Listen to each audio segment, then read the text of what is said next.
Bom, gente, então, antes de irmos direto ao ponto, a gente tem que voltar, porque eu gosto de recapitular as coisas toda hora. Então, a gente viu que Durkheim distingue a solidariedade mecânica da orgânica, né?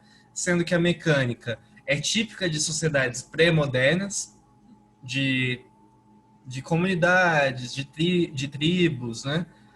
Onde indivíduos são semelhantes, têm uma consciência coletiva em comum e onde não impera a lei da divisão do trabalho, né? Onde não há diferenciação social. Ao passo que a solidariedade orgânica é típica de sociedade moderna, industrial, do capitalismo industrial, onde impera a lei da divisão do trabalho, onde há uma diferenciação social no todo, né, da sociedade.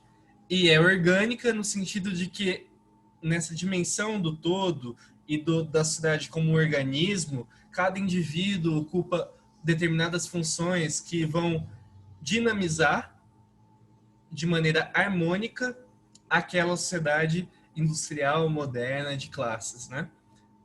Então é isso, a solidariedade orgânica da sociedade moderna e a solidariedade mecânica da sociedade pré-moderna para Durkheim.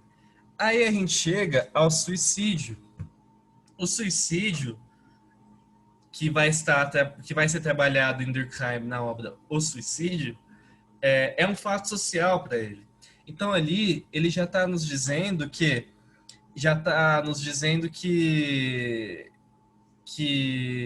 o suicídio deve ser trabalhado sociologicamente, né? Porque como a gente já viu, para o Durkheim a sociologia trata sobre fato social e já que ele está tratando sobre suicídio é um fato social. Então, ele está também criticando ali aquele senso comum da época e aquelas teses existentes da época de que o suicídio era um ato psicológico, um fato psicológico. Ou ali um momento de desespero, de loucura do indivíduo. Ele está falando, não, o suicídio ele é um fato social, ele deve ser compreendido com base na sociologia. Ele é complexo. E ele tem todas aquelas características de um fato social. Ele acontece em todas as partes da sociedade, portanto, ele é a característica da generalidade. Ele é exterior aos indivíduos, né? Já existia suicídio antes daquele indivíduo suicidar, e provavelmente se ele não existisse, existiriam outros que se suicidariam. E há forças ali imperativas, há tendências sociais que o levam ao suicídio. É nesse sentido que é coercitivo também. Como assim há tendências sociais que o levam para o suicídio? Essa é exatamente uma fórmula que ele propõe para compreender o suicídio nessa obra.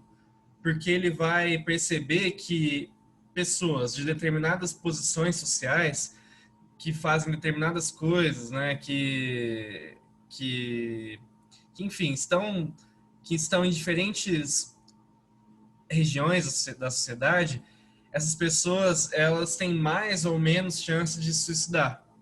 Por exemplo, segundo ele, católicos se suicidam menos que protestantes, né? Portanto, o catolicismo nessa relação seria um coeficiente de preservação, aquilo que preserva a vida do indivíduo, né?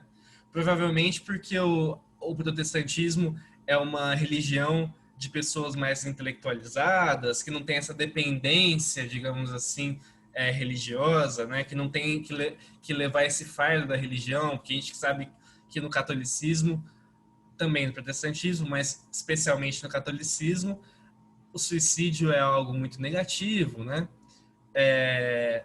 Ou, por exemplo, pessoas que não são casadas têm uma propensão maior ao suicídio do que pessoas que são casadas. Portanto, o casamento seria o coeficiente de preservação, né? Porque uma pessoa que não é casada, ele tá mais sozinho mesmo, né? Ele não tem esse fardo porra, vou me suicidar e como é que vai ficar minha família, né?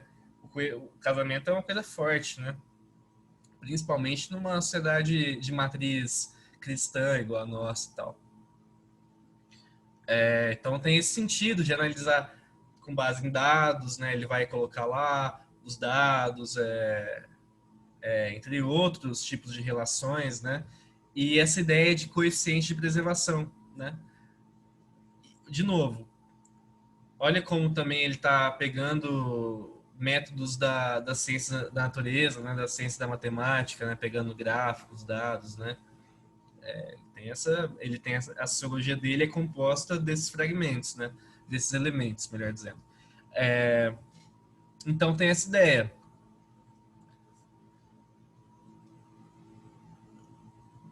E aí ele vai distinguir três tipos de suicídio: suicídio egoísta, suicídio altruísta e suicídio anômico. Ele vai classificar, né? É uma classificação que ele faz. O suicídio egoísta seria o suicídio do indivíduo que já não se sente integrado por aquele determinado sistema social, por aquele determinado grupo, por aquele determinado contexto. Ele não se sente integrado. Há ali um individualismo excessivo que o leva à morte, né? Que o leva ao suicídio. Então, vocês provavelmente vão estudar na literatura brasileira a segunda geração romântica, o byronismo, que tinha características de sentimento de vontade de morrer, né, de vontade de morte, tétrico, né, que a gente fala. Tinha aquela questão de contemplar, né, tô falando disso porque eram autores homens, né, que tinha essa ideia da mulher mesmo, de contemplar a amada e não é um amor platônico e não conseguir viver sem ela, né? Essa contemplação exagerada que o leva à morte, esse tipo de se ele de fato se suicidar, esse tipo de suicídio seria um suicídio egoísta, né? Porque o indivíduo ele tá naquele sentimento de solidão, né?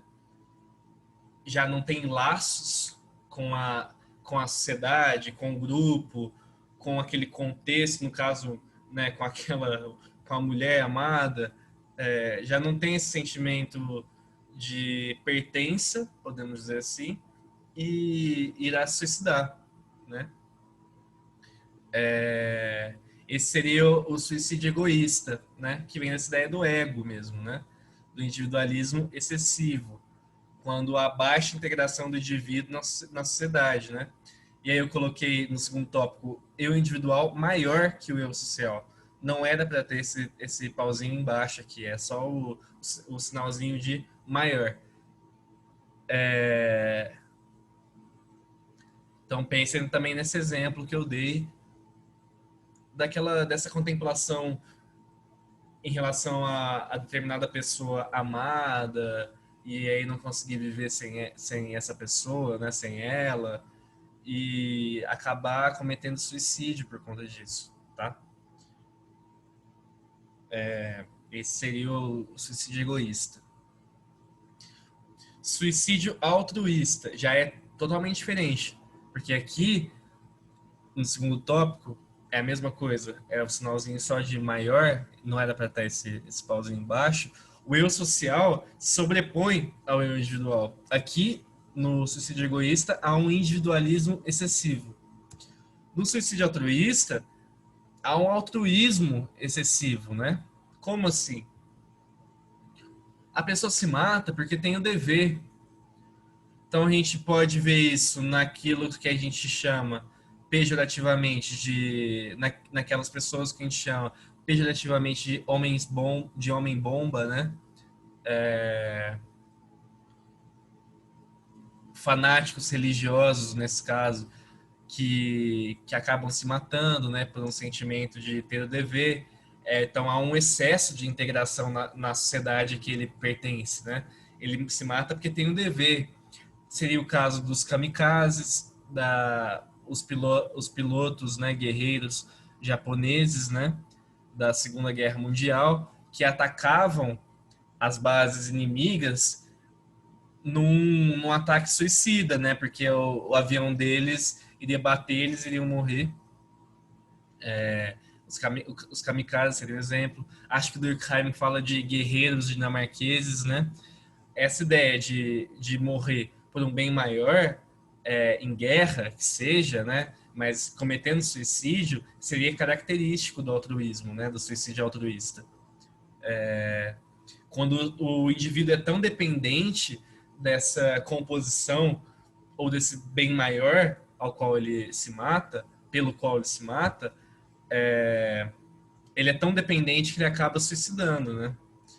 Talvez eu penso que porque é complexo mesmo, né, gente? A gente classificar uma coisa tão tão complicada quanto suicídio, né? No sentido de ser complexo também. É complexo, claro que é complexo, não é fácil a gente classificar suicídios e tal. Mas eu penso que se o bombeiro tem essa ideia de salvar pessoas, o bombeiro, profissão, tem essa ideia de salvar pessoas e tal, e ele se mata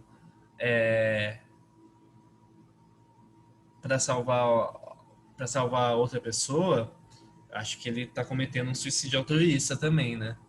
Se ele está se matando com base nesse sentimento de dever a ser cumprido.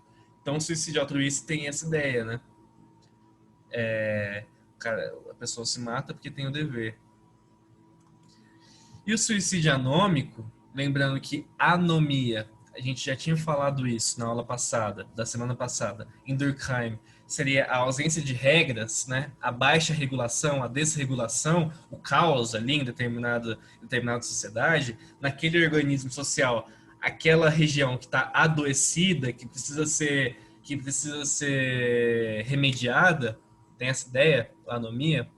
Então, suicídio anômico acontece quando o suicida se mata em decorrência dessa anomia. Como assim? Por exemplo, uma anomia econômica, crises econômicas, né?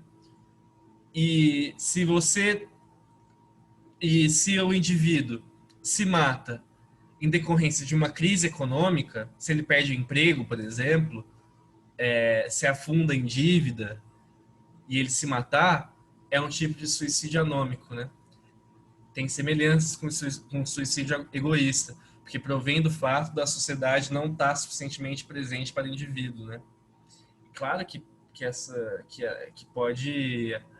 pode analiticamente acabar se confundindo, né? Porque enfim, somos seres complexos, né? E a anomia doméstica familiar seria o rompimento da família ou um divórcio, por exemplo, e a pessoa se matar por conta disso, seria um suicídio anômico, entendem? Um viúvo, né? Um viúvo que se suicida poderia ser classificado como um suicida anômico, né? Ou que faz parte dessa classificação de suicídio anômico. Tem essa ideia.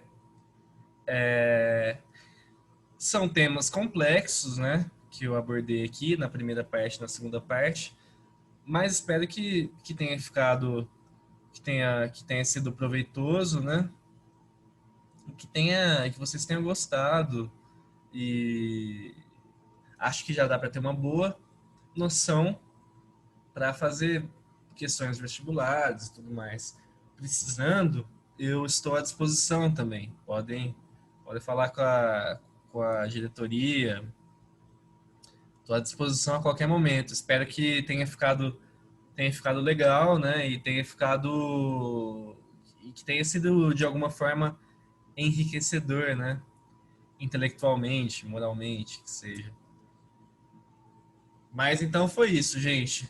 nos vemos na próxima aula. Espero que fiquem todos bem e com garra aí para estudar, né?